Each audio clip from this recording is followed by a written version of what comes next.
வாழும் வரை நிழல் என உடன் நான் வருவேனே. ஏழ் பிறப்பும் உயிர் துணை உனை நான் பிரியேனே.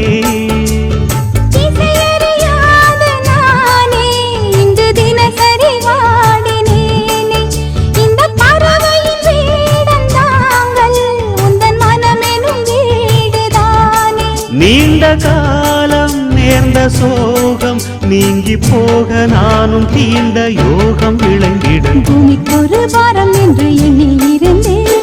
பூமுதிக்க யாரும் இன்றி கண்ணி இருந்தேன். சொந்தமின்றி பந்தமின்றி நானும் இருந்தேன்.